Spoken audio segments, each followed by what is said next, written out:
नमस्कार, आदाब, सत श्री अकाल। मैं अमन एक बार फिर आपके अपने परिवार आरके ग्लोबल इंस्टीट्यूट प्रयागराज की धरती से आपका हार्दिक स्वागत करता हूं।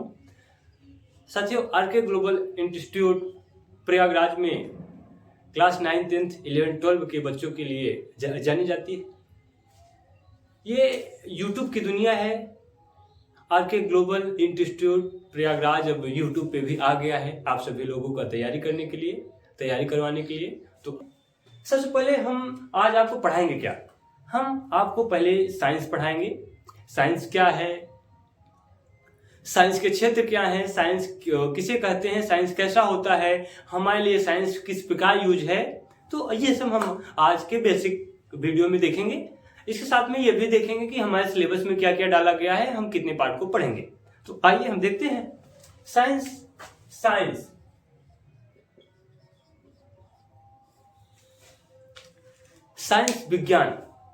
विज्ञान क्या है? विज्ञान सबसे पहले जो क्रमबद्ध हो, ऐसा ज्ञान जो क्रमबद्ध तरीके से हो। ये नहीं कि कहीं से ज्ञान ला दिया गया, कहीं से कुछ चीजें ला दिए गए, क्रम से नहीं है, कहीं कुछ, ठीक है। क्रमबद्ध हो, सुव्यवस्थित तरीके से हो, जिसका व्यवस्था ठीक हो, सुव्यवस्थित एवं क्रमबद्ध, सुव्यवस्थित, सुसंगठित।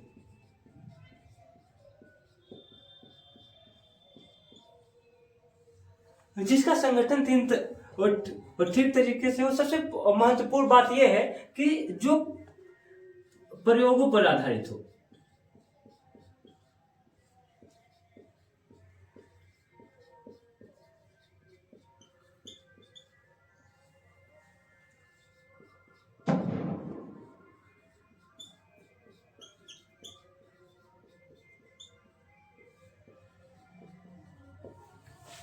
तो आइए देखते हैं। आप लोगों ने विज्ञान को देख लिया, जो क्रमबद्ध हो, सुव्यवस्थित हो, सुसंगठित हो, महत्वपूर्ण, जो प्रयोगों पर आधारित हो, जिसका परीक्षण हम शुद्धता के रूप में कर सकें, उसे विज्ञान कहते हैं। तो आइए हम आगे चलते हैं। विज्ञान के कुल कितने भाग होते हैं? तो विज्ञान के हमारे पाठ्यक्रम में कुल 3 भाग को दर्शाया गया है। और कितने भागों को? 3 भागों को। सबसे पहले यहां आप विज्ञान डालिए। विज्ञान पहला भौतिक विज्ञान, दूसरा रसायन विज्ञान,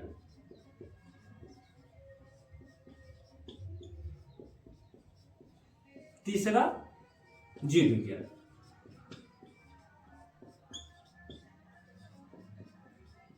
जीव विज्ञान को बायोलॉजी कहा जाता है। केमिस्ट्री, रसायन विज्ञान को कहा जाता है। फिजिक्स,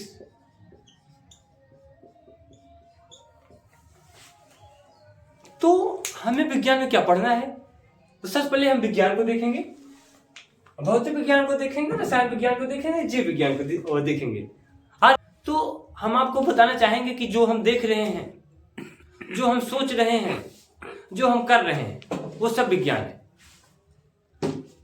आपने क्या देखा कि विज्ञान क्या है? सबसे पहले जो हम कर रहे हैं वो विज्ञान है, जो हम सोच रहे हैं वो विज्ञान है, जो हम देख रहे हैं वो विज्ञान है। जैसे हम सबसे पहले सूरज को देखते हैं, चंद्रमा को देखते हैं, पृथ्वी जो है सौरमंडल को पढ़ते हैं, वो विज्ञान है हमारा। वो भौतिक विज्ञान के अंतर्गत आता है। वहां क्यों टिका है, कोई भी पत्तियां गिरती हैं तो नीचे क्यों गिरता है, ऊपर पत्तियां क्यों नहीं जाती, वो भौतिक विज्ञान के अंतर्गत आता है। जितने भी प्रकार के बल को पढ़ते हैं वो सब विज्ञान है। ये तो विज्ञान की बात हुई। रसायन विज्ञान किसे कहते हैं? रसायन विज्ञान किसे कहते हैं? जो हमारे शरीर में विभिन्न प्रकार की क्रियाएं होती हैं। जैसे हम खाना को खाते हैं, चबाते हैं, फिर जाता है पेट में, निकलता है किसी और रूप में। तो खाने और निकालने के बीच में जो क्रियाएं होती हैं, रसायन विज्ञान। खाने और निकालने के बीच में जो क्रियाएं हैं वो रसायन विज्ञान है। हमारे आसपास पाया जाता है, पेड़ पौधे पाए जाते हैं। जब पेड़ पौधे गिर जाते हैं दूसरे रूप में उत्पन्न होते हैं, मिट्टियां और कहीं की लाल कहीं की पीली पाई जाती हैं, वो सब रसायन विज्ञान के अंतर्गत आता है। और विभिन्न प्रकार की हवाएं पाई जाती हैं, केमिकल्स पाए जाते हैं, वो सब रसायन विज्ञान के अंतर्गत आते हैं। जीव विज्ञान के अंतर्गत क्या आते हैं? जिसमें जीव होता है, पेड़ पौधे, पशु, हम लोग सब जीव विज्ञान के अंतर्गत आते हैं। हमारे अंदर भौतिक विज्ञान भी कार्य करता है। हम किसी बल को प्रेशर देते हैं, किसी बल को यूज करते हैं, किसी कार्य को करते हैं, ये भौतिक विज्ञान के अंतर्गत आता है। हम खाना खाते हैं, जो पाचन क्रियाएं होती हैं, जो हमारे अंदर भरा है, ब्लड जैसे चीजें, ये सब रसायन विज्ञान के अंतर्गत आते हैं। जो हम हैं, जिससे हम चल रहे हैं, घूम रहे हैं, टहल रहे हैं, ये जीव विज्ञान के अंतर्गत आते हैं। तो आप लोग ध्यान दीजिएगा कि विज्ञान तो सब कुछ है, जो हम सोच सकते हैं, जो हम कर सकते हैं, जो हम सुन सकते हैं, वो सब विज्ञान है। विज्ञान का वह गुण जिसमें ऊर्जा का रूप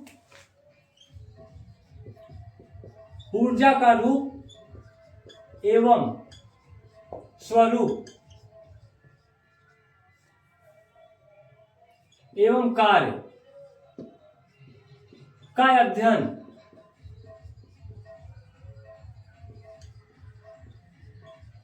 अध्ययन ही भौतिक विज्ञान है। रसायन विज्ञान ऊर्जा के कार्य करने की विधि,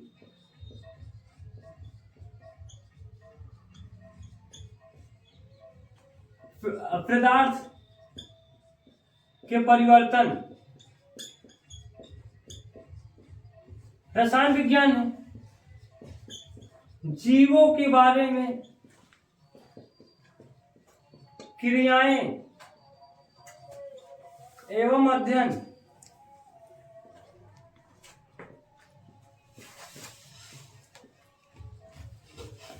आपने क्या देखा?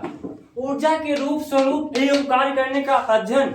ऊर्जा का कार्य कैसे होता है, ऊर्जा कार्य कैसे करता है, ऊर्जा क्या है, ये भौतिक विज्ञान के अंतर्गत आता है। ऊर्जा कार्य करने की विधि, ऊर्जा के जो होते हैं कितने प्रकार में ये बदल सकता है, पदार्थ के परिवर्तन, जीवों के बारे में क्रियाएं एवं उसका अध्ययन ही भौतिक विज्ञान, रसायन विज्ञान, जीव विज्ञान कहलाता है।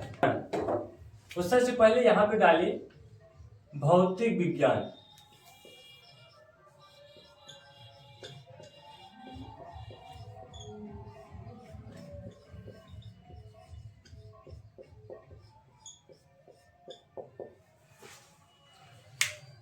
भौतिक विज्ञान को आपने देखा, विज्ञान की वह शाखा जिसके अंतर्गत हम ऊर्जा के रूप एवं स्वरूप एवं कार्य करने की विधि का अध्ययन करते हैं, उसे भौतिक विज्ञान कहते हैं।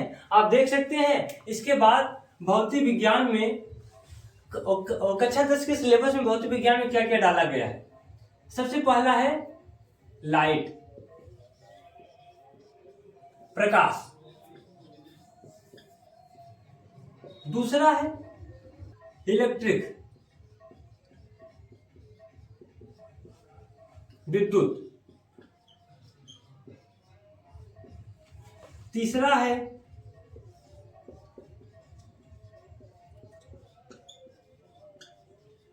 मेजरमेंट ऑफ नेचर, प्राकृतिक संसाधन।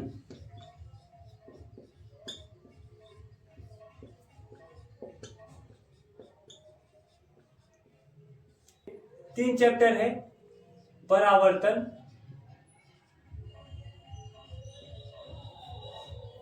अपवर्तन, मानव नेत्र। इसमें है विद्युत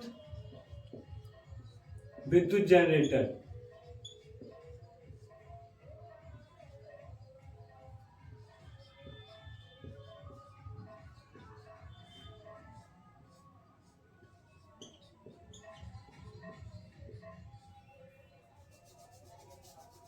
विद्युत द्वितीय पार्ट में है, बाद में बताएंगे। तो हमें क्या पढ़ना है? प्रकाश का परावर्तन, अपवर्तन, मानव नेत्र, विद्युत जनरेटर, प्राकृतिक संसाधन। सबसे पहले आप लोग जाइए सूर्य पे। जब सूर्य आता है इस धरती पे या फिर हम जब सोकर उठते हैं तो हमें प्रकाश दिखाई देता है, अर्थात सूर्य आता है तो अंधेरा खत्म हो जाता है। मतलब जिसकी सहायता से हम किसी वस्तु को देखते हैं, तो यहां से प्रकाश की परिभाषा बनती है। प्रकाश एक ऊर्जा का एक रूप है जिसकी सहायता से हम किसी वस्तु को देखते हैं, उसे हम प्रकाश कहते हैं। ये बात, प्रकाश के गुण क्या है? तो सबसे पहले आप डालिए कि प्रकाश एक प्रकार की ऊर्जा है। प्रकाश एक प्रकार की ऊर्जा है जिसकी सहायता से हम किसी वस्तु को देख सकते हैं। ये दो गुण हो गया। प्रकाश एक प्रकार की ऊर्जा है, प्रकाश की सहायता से हम किसी वस्तु को देखते हैं। पास ना हो तो आप एक घर पे प्रैक्टिकल करिए। एक आप गत्ता लीजिए, दफ्ती, और बीच में गोला करिए, बीच में गोला करिए, और यहां आप हैं, ये आपकी स्थिति है।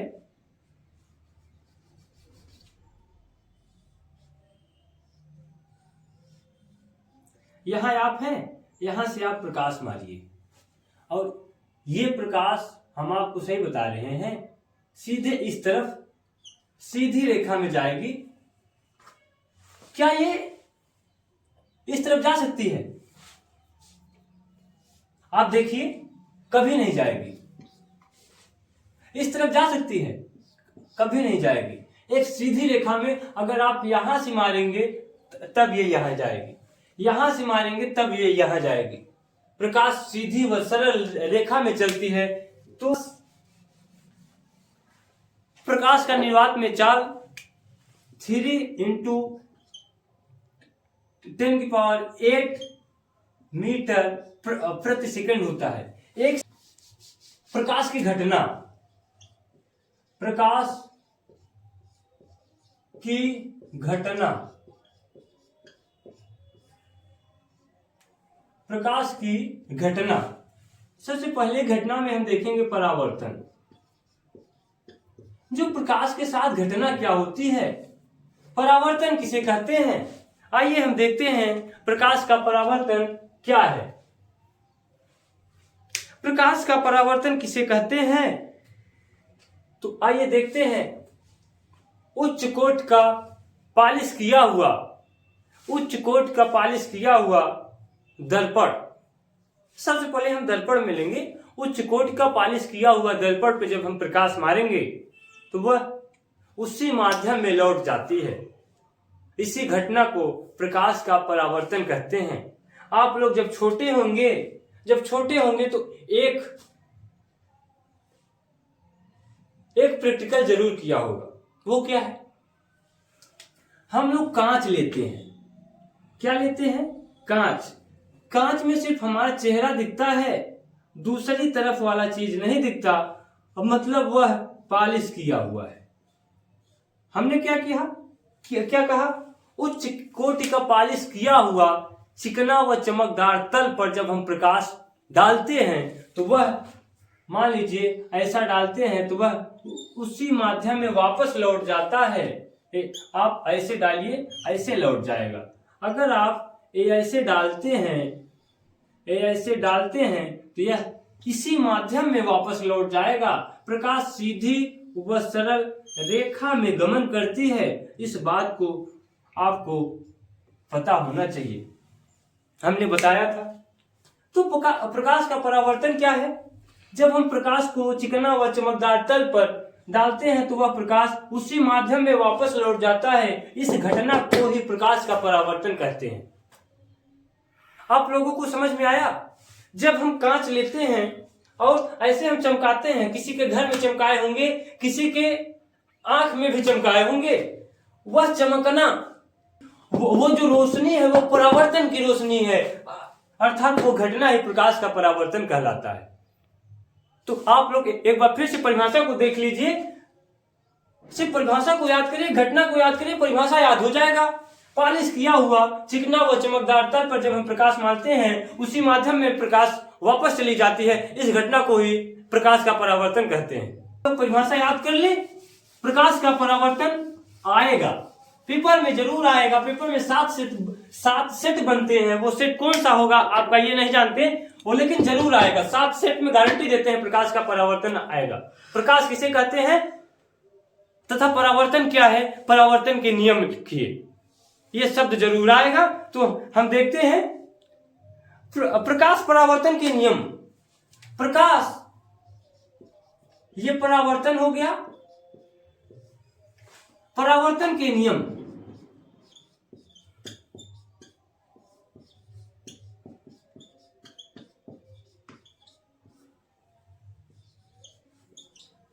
परावर्तन के नियम क्या है? परावर्तन क्या था? उच्च कोट का पॉलिश किया हुआ भाग पर चिकना व चमकदार तल पर जब हम प्रकाश मारते हैं तो उसी क्षेत्र में प्रकाश वापस लौट जाता है, उसे ही प्रकाश परावर्तन की घटना कहते हैं। जहां प्रकाश एक दूसरे से टकराती है, कहां टकराती है, किससे टकराती है? इस जो मिरर से प्रकाश टकराती है उस बिंदु को O मानिए। तो क्या है परावर्तित किरण? ये परावर्तन, ये हम किरण मारते हैं तो जब ये किरण ए जाती है O पे मिलती है और किरण B के माध्यम से वह वापस जाती है, अर्थात आपतित किरण परावर्तित किरण आपतन बिंदु O पर मिलते हैं। ये परावर्तन का पहला नियम है। ये परावर्तन का पहला नियम है। क्या? मान लीजिए ये मिरर है MN, यहां से हम किरण डालते हैं और यहां ये परावर्तन की घटनाएं होती हैं।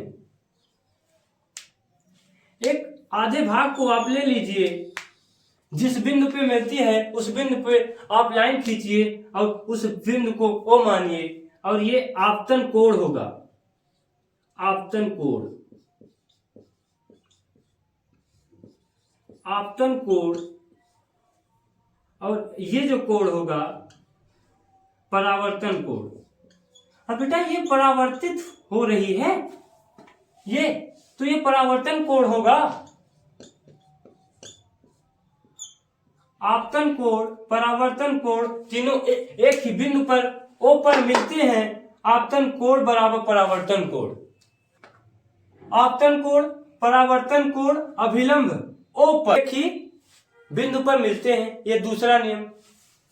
मान लो इसे आप I मान लें, इसे R, तो I बराबर R, पहला नियम।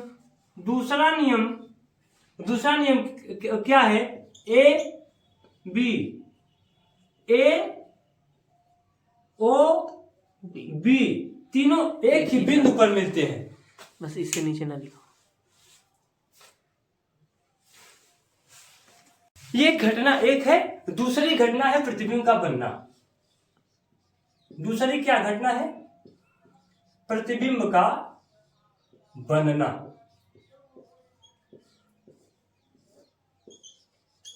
ये दूसरी घटना है। परावर्तन पहली घटना है। परावर्तन पहली घटना है। दूसरी घटना है प्रतिबिंब का बनना। अब आइए देखते हैं प्रतिबिंब बनता कैसे है। तो सबसे पहले आप इस बात को जानिएगा, जहां दो किरणें आपस में टकराती हैं वहां पे प्रतिबिंब बनता है। जहां दो किरणें आपस में एक दूसरे को प्रतिच्छेदित करती हैं, कहते हैं। जैसे हम मिरर में अपने आप को देखते हैं, अपना प्रतिबिंब देखते हैं। परिभाषा, जहां दो किरणें आपस में टकराती हैं, एक दूसरे को प्रतिच्छेदित करती हैं, उस बिंदु को प्रतिच्छेदन बिंदु कहते हैं। साथ में वहीं पे प्रतिबिंब बनता है। तो आइए देखते हैं प्रतिबिंब के कितने प्रकार होते हैं। प्रतिबिंब के प्रकार। बेटा प्रतिबिंब के प्रकार, अब आपके मन में होगा कि प्रतिबिंब बनता है, ठीक है, प्रकार हम काहे पढ़े? तो बेटा आप लोगों ने देखा होगा कहीं प्रतिबिंब बड़ा, कहीं प्रतिबिंब। जो गाड़ी में साइड होते हैं, साइडर देखते हैं, उस कांच में सारा महल, पेड़ पौधे सब दिख जाते हैं, इतने बड़े छोटे से कांच में। जब हम नाई के सामने बाल कटाते हैं तो हम बड़े दिखते हैं, ऐसी कौन सी कांच है ये?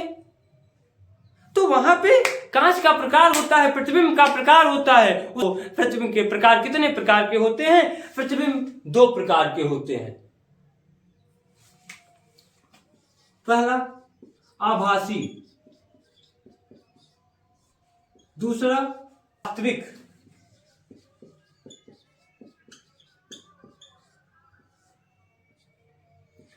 आभासी प्रतिबिंब, वास्तविक प्रतिबिंब।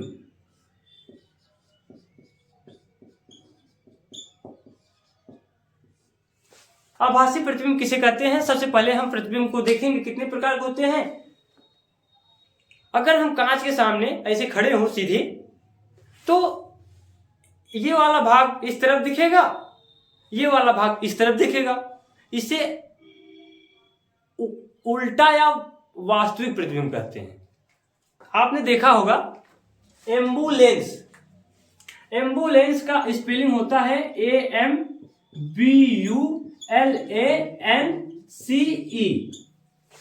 ये हमेशा गाड़ी में कैसा लिखा होता है? ECNALUBMA।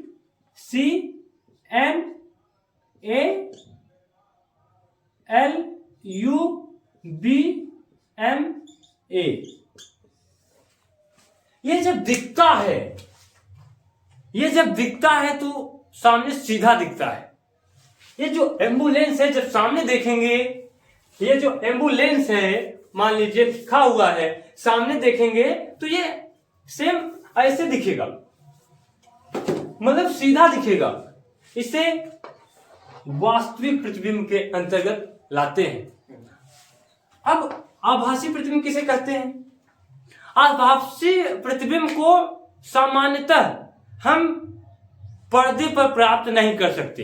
हम आभासी प्रतिबिंब को सामने नहीं, इसे पर्दे के पीछे प्राप्त किया जा सकता है। इसे पर्दे पर प्राप्त नहीं किया जा सकता, इसे ही आभासी प्रतिबिंब कहते हैं। अब हमारा प्रतिबिंब ही चलेगा। हमने प्रतिबिंब के प्रकार को देख लिया। क्या देख लिया? परावर्तन की घटनाएं देख ली। अब परावर्तन की घटनाओं में प्रतिबिंब आता है, प्रतिबिंब को देख लिया, प्रतिबिंब के प्रकार को देख लिया। आइए हम समतल दर्पण को देखेंगे। हम प्रतिबिंब प्राप्त किस पे करेंगे? तो सबसे सच्चा और सरल और अच्छा उदाहरण है, हम जब अपना प्रतिबिंब देखते हैं तो कांच पे देखते हैं, शीशे पे देखते हैं। आइए हम शीशे पे प्राप्त करेंगे। किस पे? मिरर पे। तो मिरर भी सबसे पहले दर्पण को ही शीशा कहा जाता है, अर्थात मिरर कहा जाता है। तो समतल दर्पण, समतल दर्पण, उत्तल दर्पण, उत्तल दर्पण, अवतल दर्पण, अवतल दर्पण, अवतल दर्पण।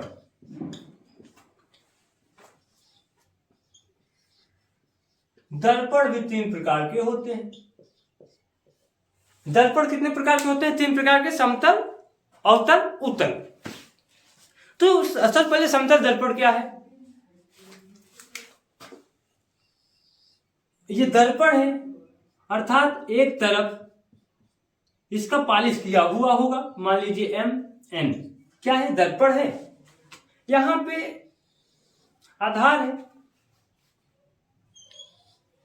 तो मान लीजिए यहां पे कोई वस्तु,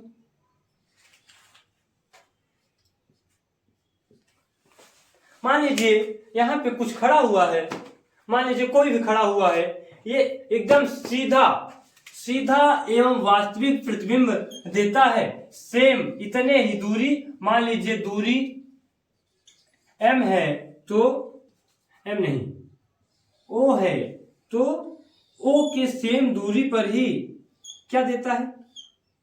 एकदम वास्तविक प्रतिबिंब देता है बेटा। उससे समतल दर्पण के अंतर्गत लाया जाता है। समतल दर्पण क्या है? ये वास्तविक और आभासी होता है, सीधा होता है। जितनी दूरी पर वो बनता है उतनी दूरी पर बनता है। मान लीजिए दूरी ओ है तो ओ डैश के ही दूरी पर ये बनेगा। इसके साथ में ये हमें पार्ट्स प्रतीत होता है। कैसा प्रतीत होता है? पार्ट्स में। तो आइए, ये हो गया पार्श्व परिवर्तन। पार्श्व परिवर्तन किसे कहते हैं? इसमें वस्तु का दायां भाग बाएं भाग के बराबर होता है, उसे ही पार्श्व परिवर्तन कहते हैं, और बायां भाग दाएं भाग के बराबर होता है। पार्श्व परिवर्तन दायां भाग बाएं भाग के बराबर, बाएं भाग के बराबर, तथा बायां भाग दाएं भाग के बराबर, दाएं भाग के बराबर होता है, उसे ही पार्श्व परिवर्तन कहते हैं। आइए गोली दर्पण उत्तल और अवतल के बारे में देखेंगे।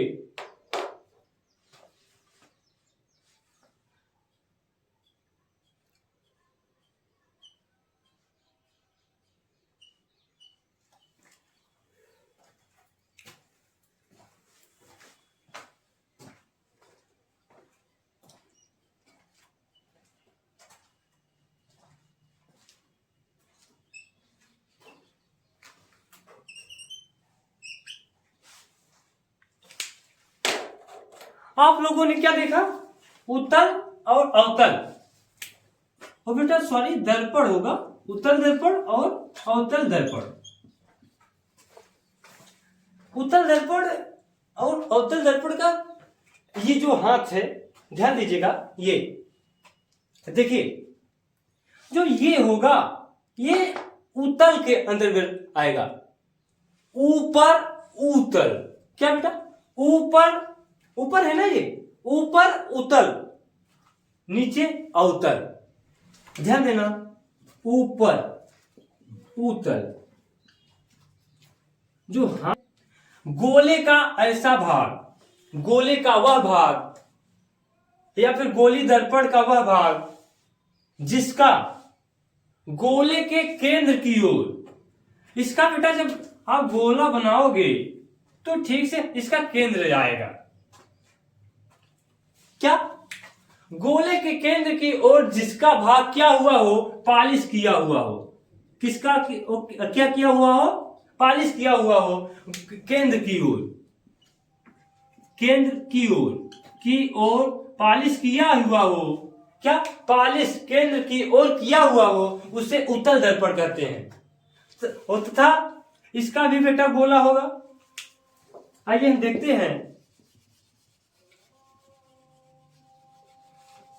ये भी गोला है, ये भी गोला है। तो आइए हम देखते हैं, जो केंद्र की ओर पॉलिश ना किया हो, गोली दर्पण का वह भाग जो केंद्र की ओर पॉलिश किया ना हो, उसे अवतल दर्पण कहते हैं। जो केंद्र की ओर पॉलिश किया ना हो, उसे अवतल दर्पण कहते हैं। आप लोग परिभाषा को खूब अच्छे से याद कर लेंगे। हमें लगता है सब खूब अच्छे से समझ में आता होगा। उत्तल अवतल में कोई दिक्कत नहीं है। एक बार फिर से हाथ को ऐसे करिए, ऊपर उत्तल दर्पण, नीचे अवतल दर्पण, या फिर गोले के केंद्र की ओर जो पॉलिश किया हुआ हो उसे उत्तल दर्पण, या जो गोले के केंद्र के बाहर पॉलिश किया हो उसे अवतल दर्पण कहते हैं। ठीक, हम लोग